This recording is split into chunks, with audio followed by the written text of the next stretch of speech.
neu lle bynnag maen nhw. Felly, mae'n hyfryd bod efo'n gilydd ar ddiwrnod mor braf hefyd. Lle dyn ni'n cofio bod Duw mor dda ato ni. Ac yn cael dathlu hefyd bod Iesu Grist yn fyw ar y sul.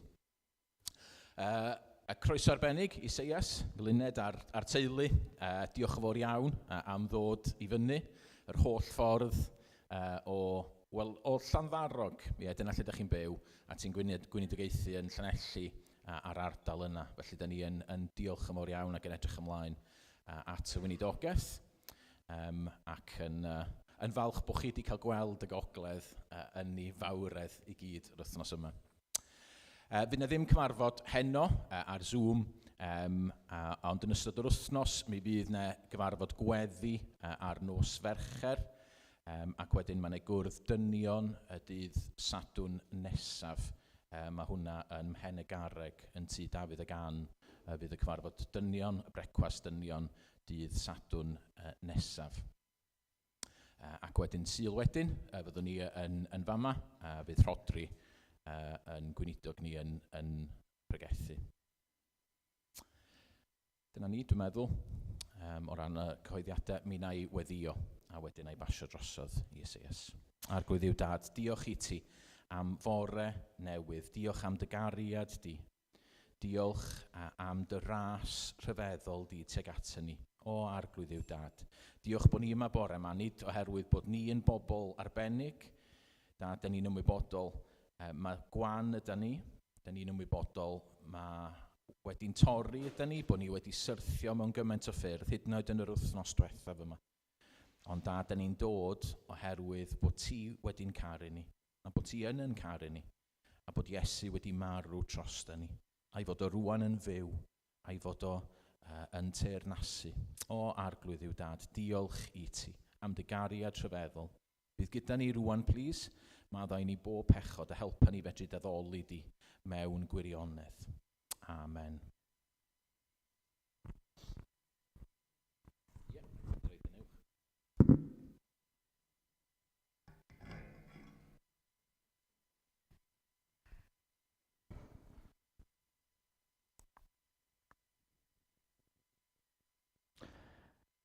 Na fe, mae'n Richel, di'n iawn nawr. Sori, dwi wedi troi yn fwy fel hwntw nawr. Felly dwi'n dweud nawr yn lle rwan, o'n i'n arfer dweud rwan. Ar ôl dysgu Gymraeg yn Patagonia, mae'n fwy gogleddol yn Patagonia fel arfer. Ond mae gen i dylanwad yn fawr Ewraig, felly bai Ewraig. A hefyd yr ardal lle dwi'n byw. Dwi'n byw yn Sir Gaerfyrddin, dwi'n dod o Patagonia yn wreiddiol. Mae'n hyfryd bod yma yn Gogledd Cymru, yn ardal Bangor, i wasanaethu'r arglwydd gyda'n gilydd fel un eglwys yn Iesu Grist. Felly, i ddechrau, na i ofyn i'r blant dod i'r ffrynt. Steffan, iawn. Croeso i chi ddod i eistedd yn y ffrynt.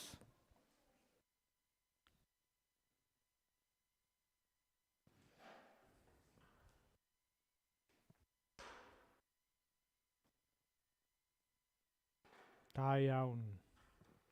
Di Llywelyn a Joseph isio ddod hefyd i eistedd?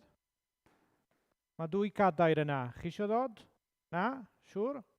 Chi'n iawn yna? Iawn. Maen nhw'n swyl. Na fe, na i weddio cyn dechrau. Arglwydd, diolch yn fawr am dy bresenoldeb. Diolch yn fawr am bob un sydd yn bresennol bore yma. Gofennwn i ti ein harwain ni, ddangos i ni dy ffordd di, trwy Iesu dy fab. Amen.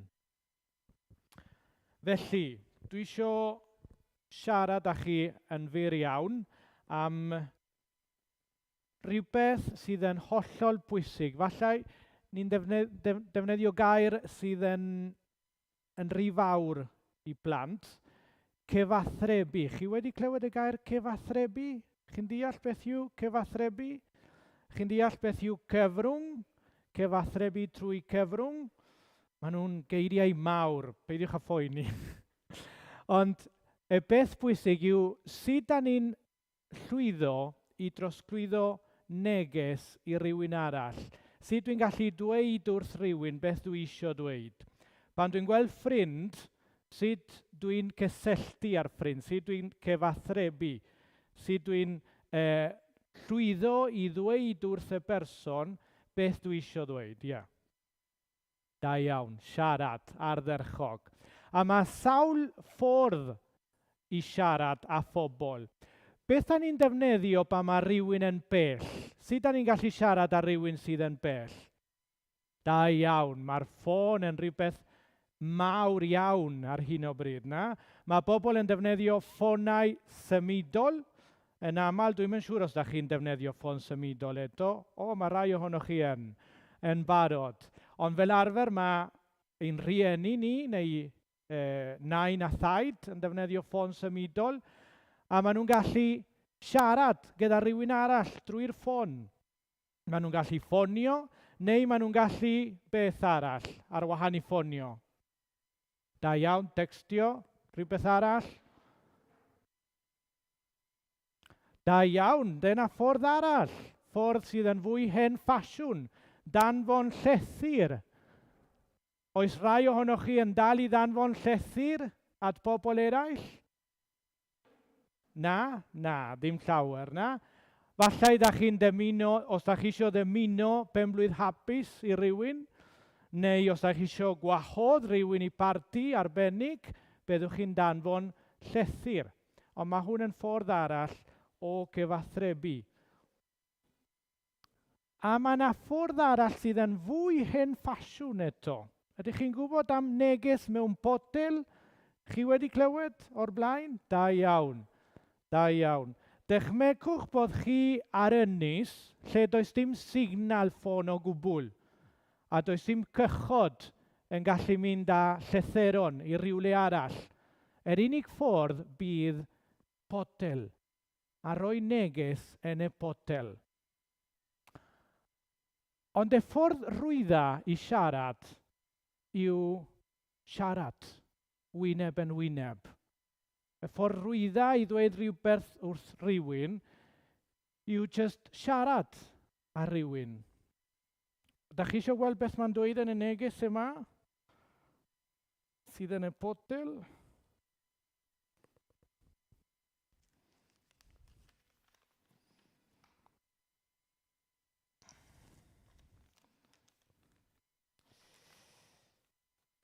Mae'n dweud yma, bydd fy nhi i yn cael ei alw yn tŷ gweddi i'r holl cenhedloedd. A pwy sydd yn arwyddo? Iesu Grist. Da iawn. Mae hynny yn Marc 11:17. Felly mae Iesu yn dweud bydd ei tŷ ef yn cael ei alw yn tŷ gweddi. Beth yw gweddi? Pwy sy'n gwybod beth yw gweddi? Da iawn, beth yw gweddio Iesu a Dduw? Da iawn, ffordd o siarad. Ni'n siarad a Dduw.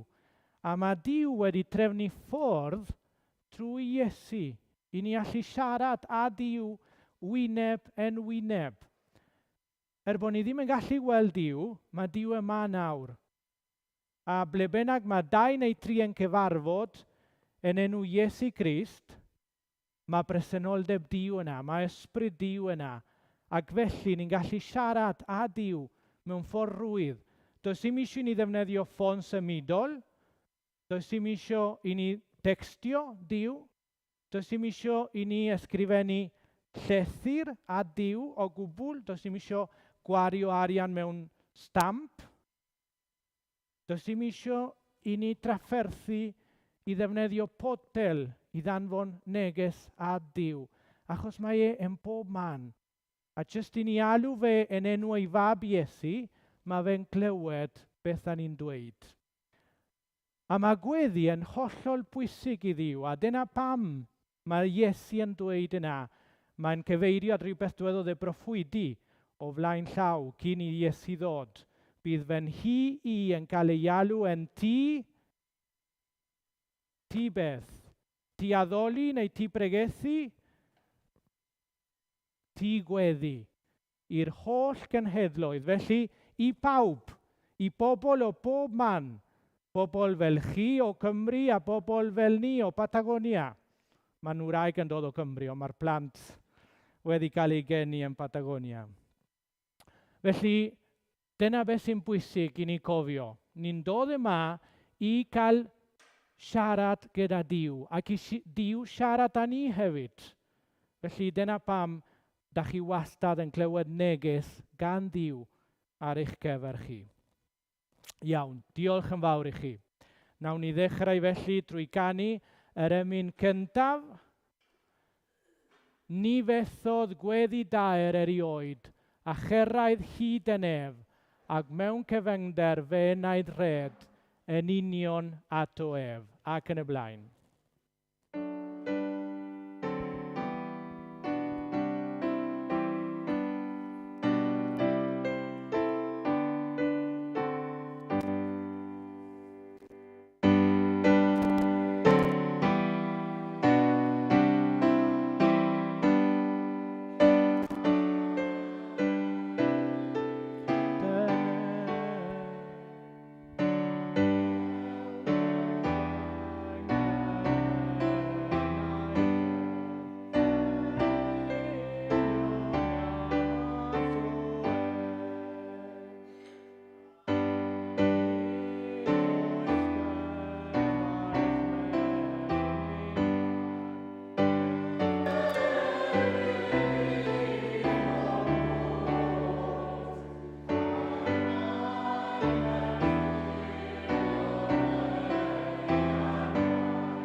Felly fel mae'r emyn yn dweud, ni fethodd gweddi daer erioed a chyrraedd hyd y nef trwy Iesu.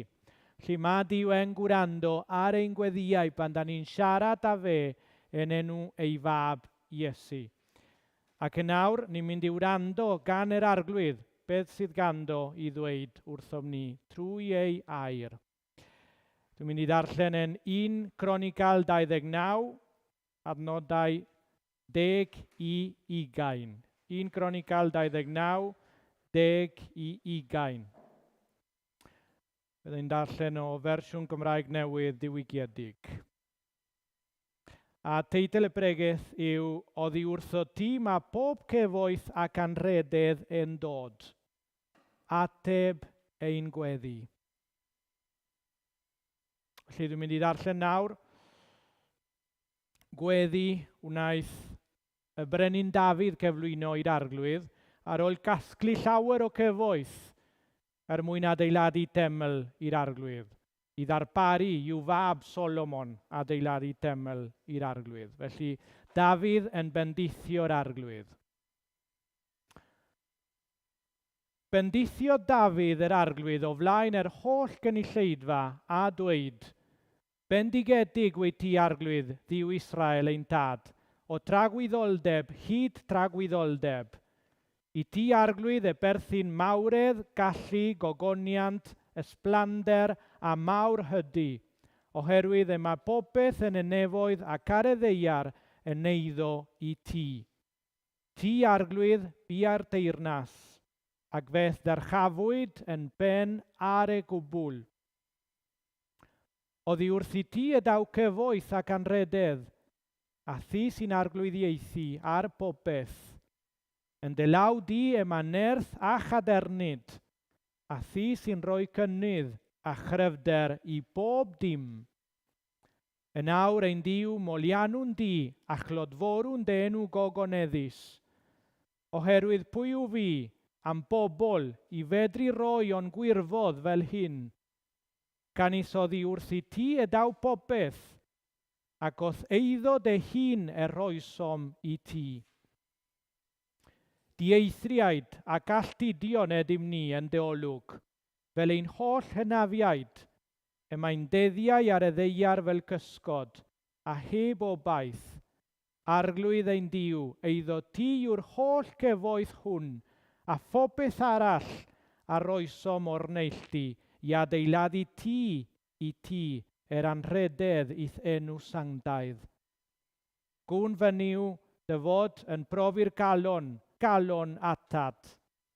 Ro galon berffaith i Solomon fy mab, iddo cadw dy orchmynion, dy destiolaethau a ddeddfau, a'i gwneud bob un ac iddo adeiladu'r demel a ddarperais i. Dywedodd Dafydd hefyd wrth yr holl dyrfa, yn awr bendithiwch yr arglwydd eich diw, yna bendithiodd yr holl gynulleidfa arglwydd i'w ei henafiaid, trwy ymostwng ac ymgrymu i'r arglwydd ac i'r brenin. A rydyn ni'n diolch i'r arglwydd am ei air sanctaidd. Amen. Felly nawn ni canu yr emyn nesaf nawr. Iesu, Iesu, rwy ti'n ddigon, rwy ti'n llawer mwy na'r byd, mwy tresorau sy'n denw, na thresorau'r Indiau cyd, oll yn gyfan, daeth i'n meddiant gydam diw, ac yn y blaen.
Ydych chi'n arfer agor i pwy bynnag sydd eisiau gweddio, neu... Na fe, iawn. Na i wneud gweddi fer, a wedyn croeso i pwy bynnag sydd eisiau gweddio ar ôl fy ngweddi, os welwch yn dda. Gweddiwn. Nefol Dad, diolch yn fawr am dy bresenoldeb yma, bore yma. Diolch yn fawr am dy gariad a gras sydd yn ddiddiwedd.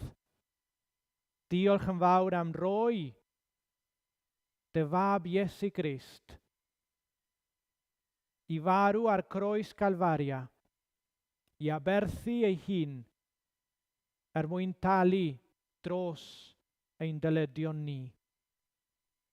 A'n ryddhau ni o'n holl bechodau ni. Trwy ras. Diolch yn fawr, Dad, am agor ffordd drwy dy fab. Mwyn i ni gael byw yn dy bresenoldeb. Mwyn i ni allu siarad â di wyneb yn wyneb. Drwy Iesu dy fab. A diolch yn fawr achos daeth Iesu yn ôl yn fyw ar y trydydd dydd. A gwnaeth esgyn i'r nefoedd ac mae'n eistedd ar dy deheulaw ac yn bledio yn eiriol dros dom ni sy'n credu nawr. Diolch nefol Dad am darparu ar ein cyfer o ddydd i ddydd. Ond yn bennaf oll, diolch am roi gwaredwr i ni a chibwr. Un i fod yn arglwydd i ni, yn frenin ar ein bywydau ni sy'n credu. Nefol Dad, arwain ni a dy fab Iesu Grist. Arwain ni fod yn eglwys gweddigar sydd yn chwilio o ddifri amdana ti mewn ysbryd a gwirionedd sydd yn degeisio di.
Wel, mae mor dda gallu gweld sut oedd Dafydd yn ymostwng i'r arglwydd ac yn ostyngedig iawn.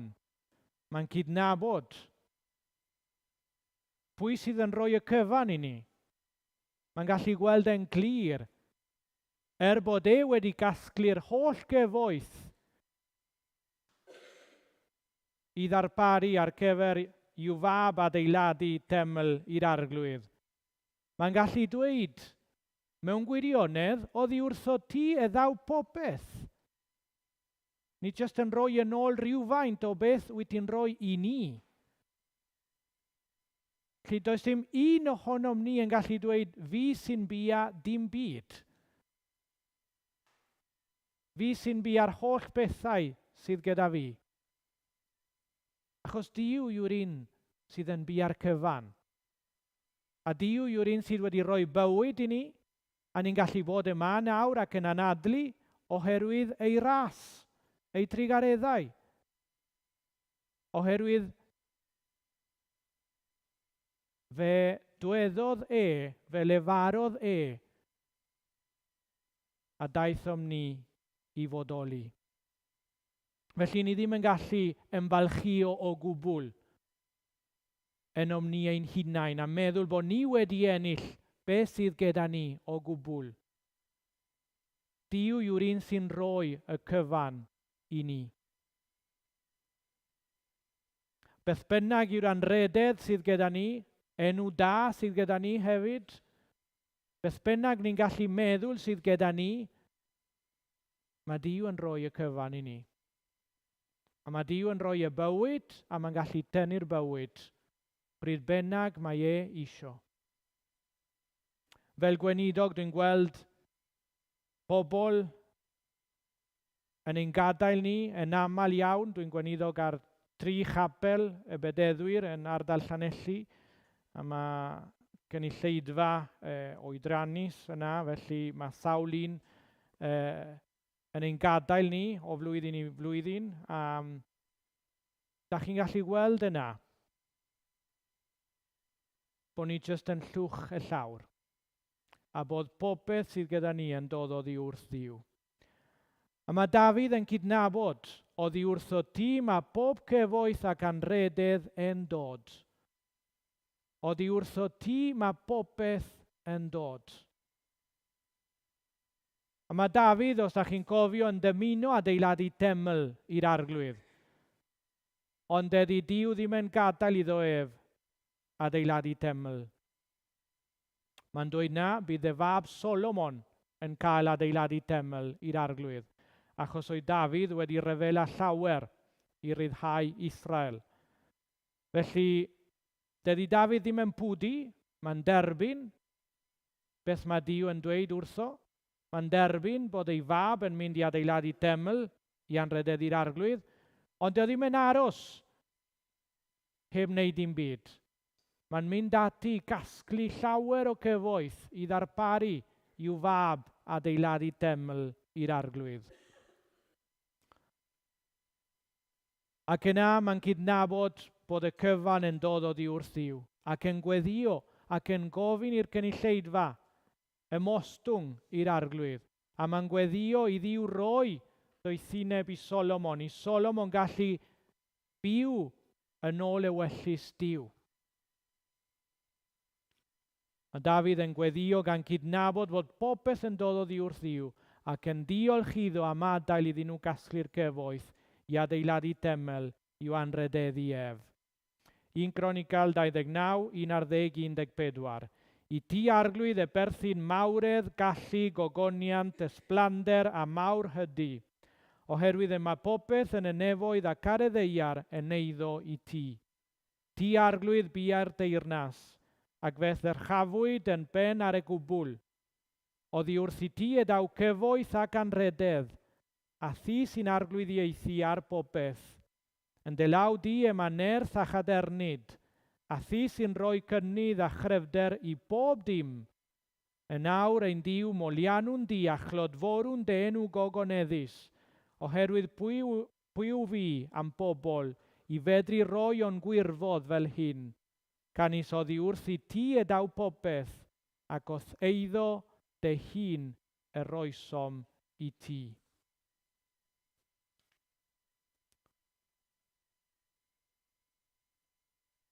Mae'n dda gweld calon sydd wedi cael ei trin gan yr arglwydd.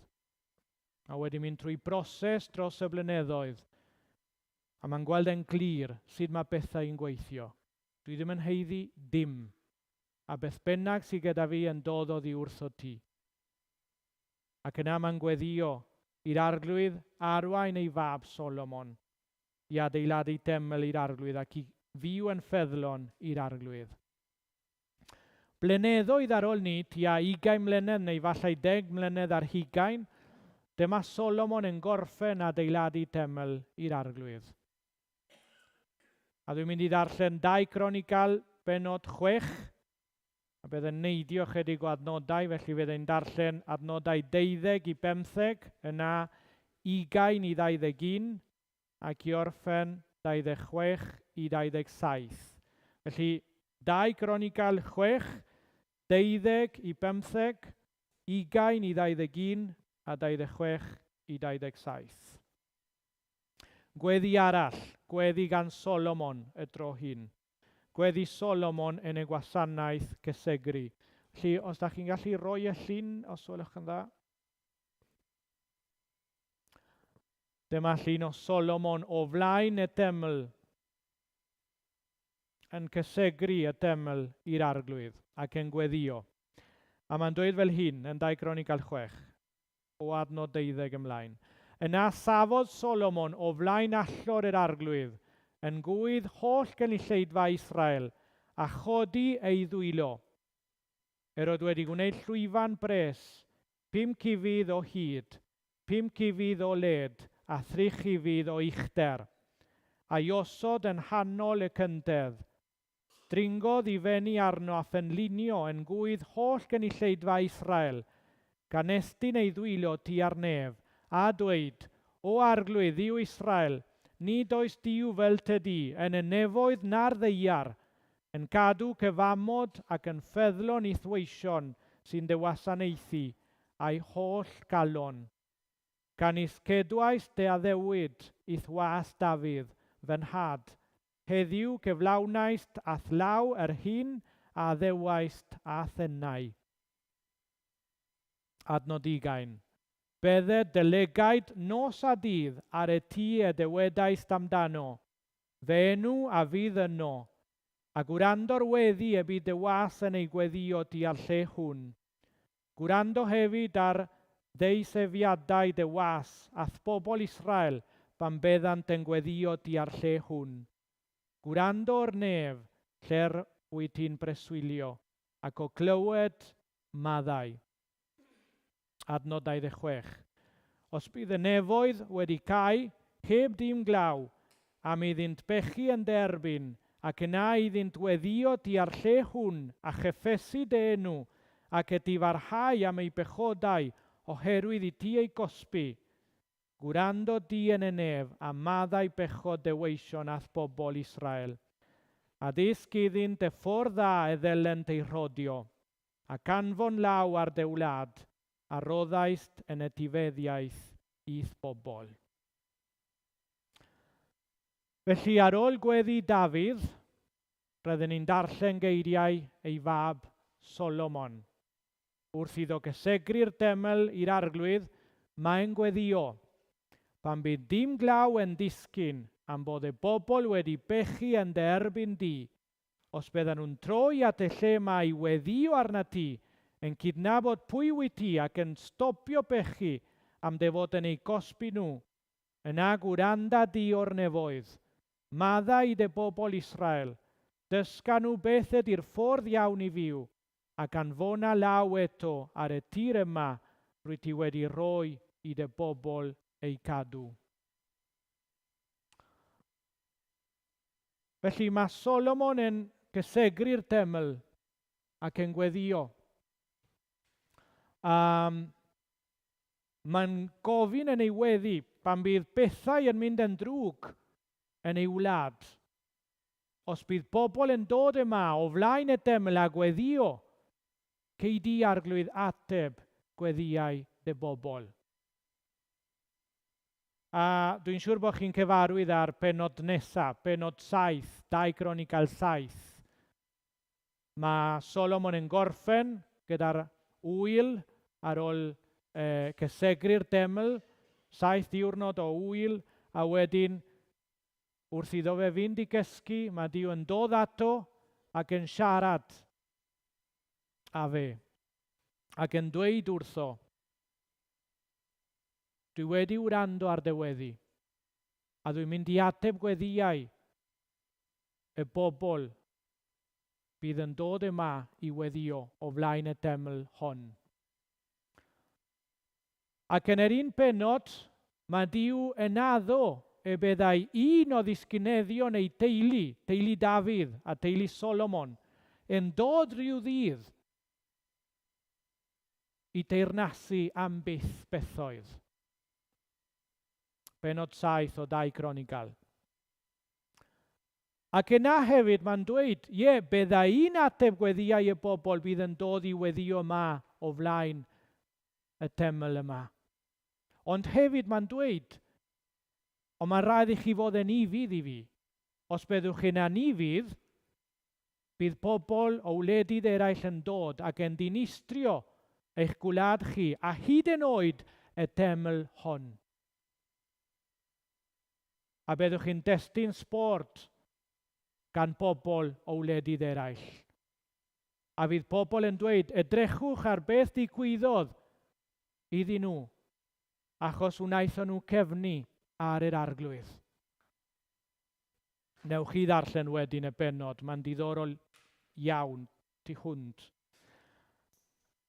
Ond y beth yw, mae Duw yn dweud wrth Solomon, bydda un ateb gweddiau y bobl bydd yn dod yma i weddio, pan bydd bethau yn galed arnoch chi. Pan bydd sechter yn dod trwy'r wlad, os byddwch chi'n dod yma ac yn y tifarhau ac yn cydnabod eich bechod. Da chi'n cofio sut mae'n dweud? Os mae fy mhobl i yn dod ac yn gweddio, byddai'n gwrando, byddai'n ateb ei gweddiau a byddai'n achub ei gwlad.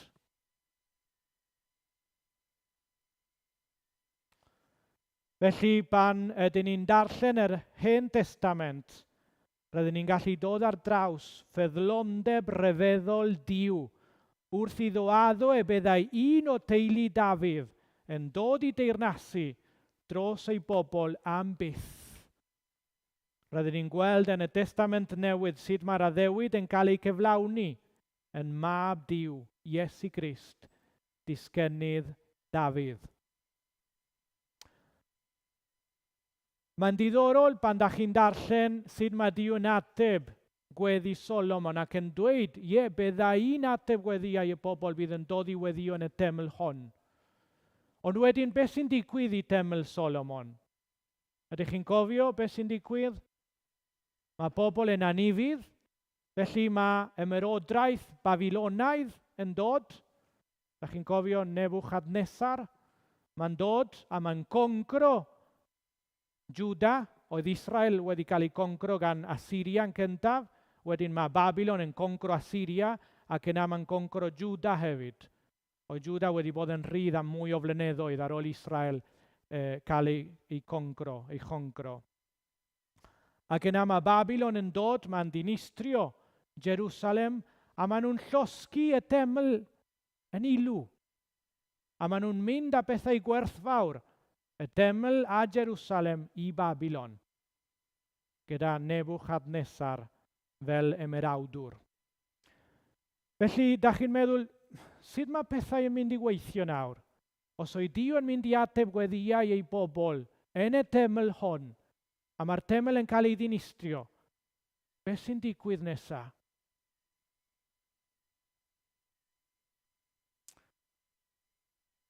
Mae Jeremia yn proffwydo, da chi'n cofio, ac yn dweud byddwch chi'n alltid am 70 mlynedd, ac yna byddwch chi'n cael mynd yn ôl i ail adeiladu teml i'r arglwydd. A mae'r proffwyd Eseia hefyd yn proffwydo am ymerawdwr byddai Duw yn codi mwyn ryddhau ei bobl o'r caethiwed, o'r alltid, i fynd yn ôl i ail adeiladu teml i'r arglwydd. A mae beth wnaeth e proffwydo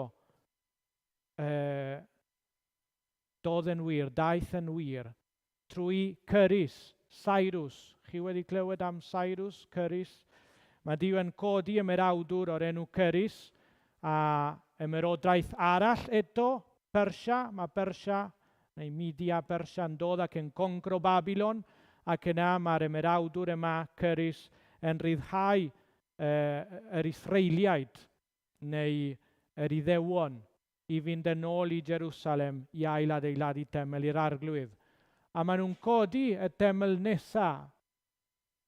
Ond oedd e ddim yn edrych fel hyn, oedd e'n edrych yn symlach, ond wedyn mae Herod yn gorffen y teml yma fel hyn yn y blwyddyn 19 cyn Crist.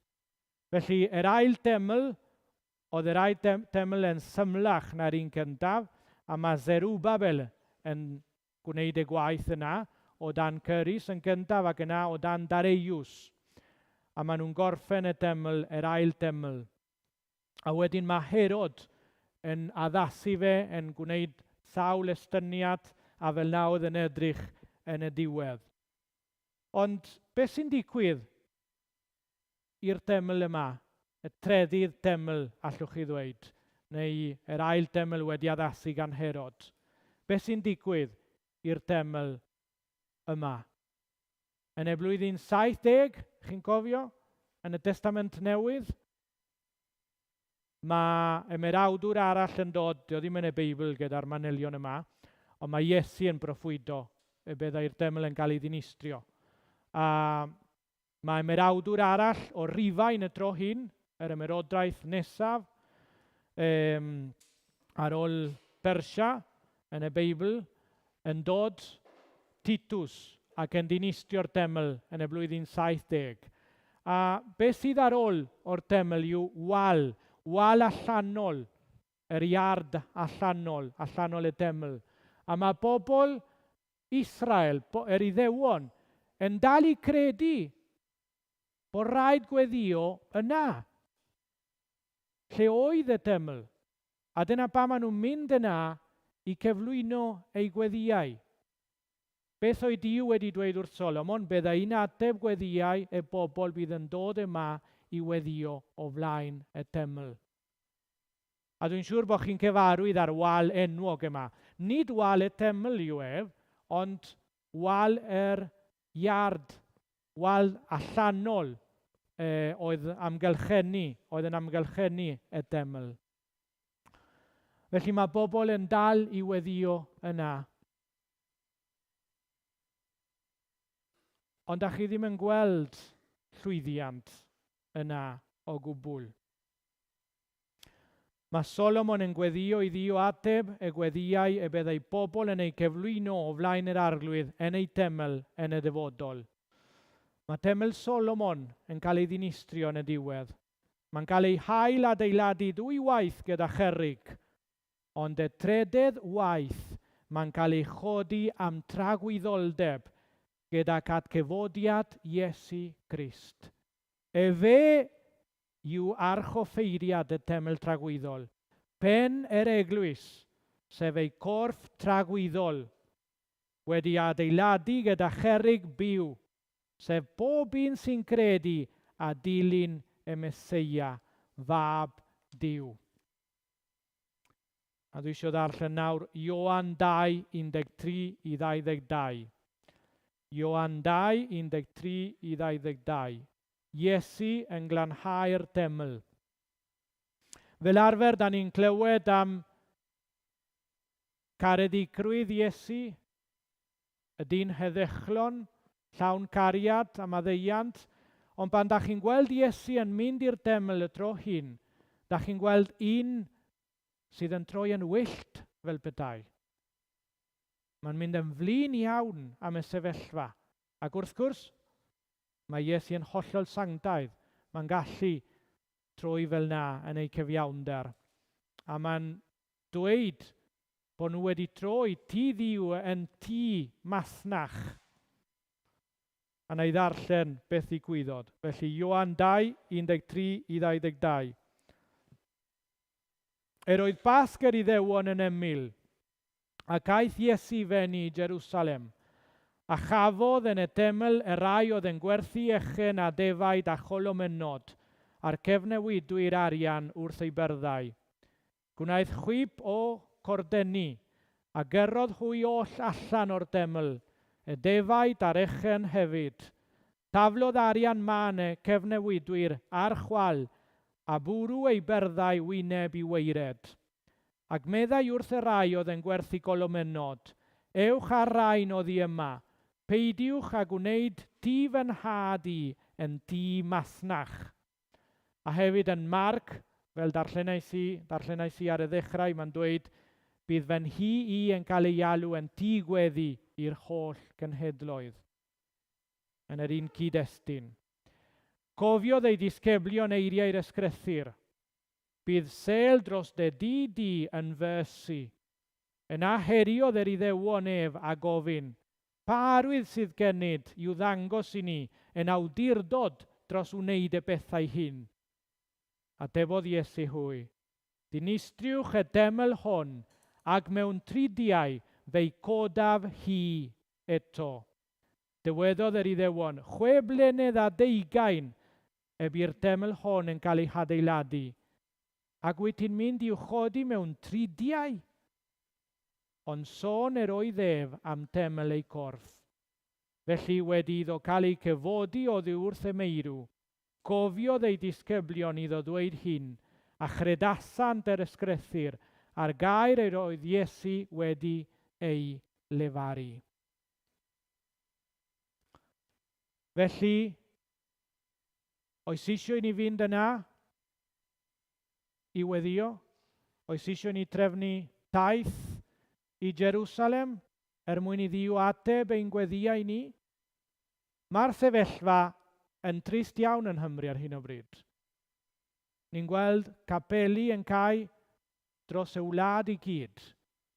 Os da chi'n edrych ar canran y bobl sydd yn credu yn ôl ystadegau y wlad, mae'n mynd yn is ac yn is. Dio ddim yn gyneddu. Mae sechder dros y wlad. A mae Duw wedi dweud wrth Solomon, pan bydd sechder yn dod, am fod fy mhobol i wedi troi cefn arna i, os byddwch chi fy mhobol i yn dod yma ac yn gweddio yn y teml hon, byddai'n ateb y gweddi. Pan bydd fy mhobol yn y tifarhau ac yn cydnabod ei bechod, ac yn gofyn am faddeuant, ac yn gofyn am law, eto, byddai'n danfon glaw, mwyn tro i'r anialwch yn lle wyrdd. Mae gwyrddni yn pob man yma yn Nghymru, ond yn yr ochr ysbrydol mae sechder yn fawr. Felly mae isio i ni weddio, a mae isio i ni weddio yn ei teml. Felly mae'r gweddiau sy'n cael eu cyflwyno yn ei teml tragwyddol, sef yn Iesu Crist, yn ei corff teml tragwyddol, yn cyrraedd gorsedd gras. Os da ni yn Iesu Crist, os da ni'n cyfarfod yn enw Iesu Crist, bydd Duw yn gwrando ar ein gweddiau ni, ac yn ateb ein gweddiau ni. Felly mae eisiau i ni weddio yn hyderus. Dodd o flaen gorsedd gras Duw yn hyderus. Achos da ni yn y lle cywir. Da ni yn ei teml tragwyddol. A ni'n gallu cyflwyno ein gweddiau mwyn i Dduw ateb a danfon glaw eto dros Cymru. Mwyn troi i'r anialwch yn Iwerddon, yn Oasis. Mae'n dweud yn Matthew 18, 19 i 20. A thrach efen, rwy'n dweud wrthych, os bydd 2 ohonoch yn gytuno ar y ddeiar i ofyn am unrhyw beth, fe'i roddir iddynt gan fy nhad, hwn sydd yn y nefoedd. Oherwydd, lle mae 2 neu 3 wedi dod yn hyd yn fy enw i, wyf yno yn ei canol, meddai Iesu Crist. Felly fan hyn mae'r teml. Fan hyn mae Duw yn ateb ein gweddiau. Yn Iesu Crist, yn y teml newydd, y teml tragwyddol, o dan yr archoffeiriad, y brenin, y broffwyd tragwyddol, sef mab Duw, Iesu Crist. Mae'n dweud yn Hebreaid 4, 14-16. Gan fod gennym felly archoffeiriad mawr sydd wedi mynd drwy'r nefoedd, sef Iesu, mab Duw, cadewch i ni lynu wrth ein cyffes. Cadewch i ni cael gafael yn beth da ni'n credu yn yr efengil Iesu Crist. Dim rhyw neges am egwyddorion da yn ôl syniadau y byd yma. Efengil Iesu Crist, iachawdwriaeth drwy Iesu, yn rhad ac am ddim, pregethu a chredu yn ei adgyfodiad a'i deyrnasiad tragwyddol. Gan fod gennym felly archoffeiriad mawr sydd wedi mynd drwy'r nefoedd, sef Iesu mab Duw, gadewch i ni lynu wrth ein gyffes, gan is nid archoffeiriad heb allu cydioddef a'n gwendidau sydd gennym, ond un sydd wedi ei demtio ym mhob beth yn yr un modd â ni, ac eto heb bechod. Felly gadewch i ni nesau mewn hyder a dorsedd gras, mwyn derbyn trigaredd a chael gras yn gymorth yn ei bryd. Gadewch i ni ddod yn hyderus o flaen gorsedd gras Duw.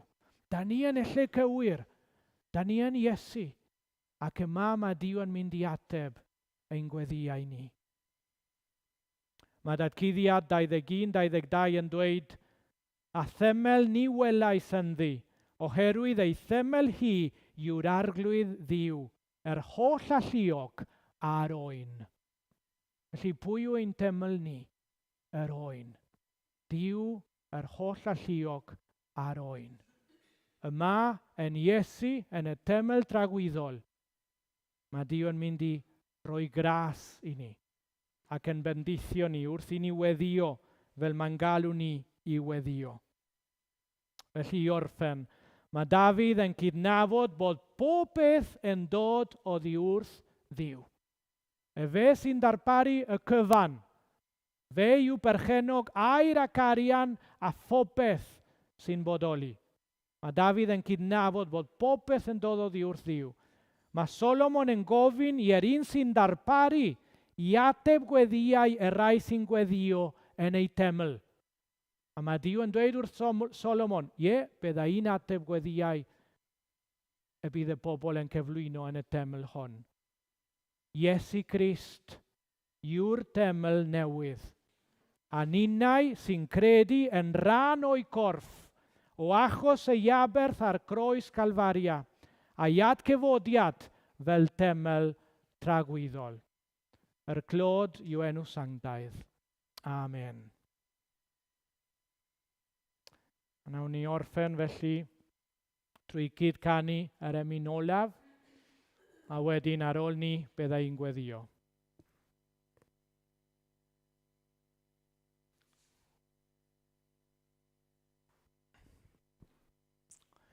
Ti yr hwn sy'n gwrando gweddi, a ta ti edaw pob cnawd, llef yr isel ni ddirmygu, chlewi o'ch yneidi ar tlawd, dedrigaredd sy'n cofleiddio'r ddeiar faith, ac yn y blaen.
am agor ffordd trwy dy fab Iesu. Diolch yn fawr am y deml tragwyddol. Diolch yn fawr achos da ni'n gallu dod yn hyderus o flaen dy orsedd trwy dy fab Iesu Grist. Yn y teml tragwyddol, yn Iesu Grist, graig yr oesoedd, da ni'n gallu ddod i weddio, i siarad a ti, i ymarfer y berthynas iawn gyda ti, Dad, trwy dy fab, trwy arweiniad dy ysbryd, trwy dy air sanctaidd. Nefol, Dad, gwrando ein gweddi, danfon eto arglwydd, danfona eto dy law. I'n cyffwrdd ni, cyffwrdd a'n calonau ni, cyffwrdd y wlad hon. Gwna i dy bobl di cyd, ni cyd, trwy yn bobl sydd yn addoli mewn ysbryd a gwirionedd. Bobl gweddigar sydd yn dy geisio di o ddifri, nos a dydd, yn ddibaid, arglwydd arwain ni, i fyw yn agosach at ti, a danfon dy law unwaith yn ragor i Cymru. Cyffwrdd a'n bywydau ni, newidia ein meddyliau ni, arglwydd. Gwna i ni ildio yn cyfan gwbl, i ni ymostwng yn cyfan gwbl i ti, drwy Iesu dy fab. Bendithia ni, agor ein llygaid a'n glistiau i wrando ar dy air, i ddilyn dy cyfarwyddiadau trwy dy air i gyd, o'r Hen Testament i'r Testament Newydd. Da ni eisiau fod yn ffyddlon i ti, arglwydd, ond da ni'n cydnabod ein bod ni'n wan iawn, a bod ni angen dy help. Da ni angen i ti wneud wyrth yn ein calonau ni. A da ni'n clodfori dy enw sanctaidd, achos wyt ti'n ateb gweddiau dy bobl. Ble bynnag mae 2 neu 3 yn cyfarfod yn enw Iesu Grist, yna mae dy ysbryd. A lle mae 2 neu 3 yn cytuno yn beth maen nhw'n gweddio, wyt ti'n ateb ein gweddiau yn dy wellu sanctaidd. Felly clod i ti, arglwydd, am bod mor dda, mor drigarog, mor raslon, llawn cariad a daioni, ond yn cyfiawn, yn hollol cyfiawn hefyd. Diolch, arglwydd. Bendithia ni ac arwain ni. Gras ein harglwydd Iesu Grist, a chariad Duw, a chymdeithas yr ysbryd glân, a feddo gyda ni oll, awr hon a hyd byth. Amen.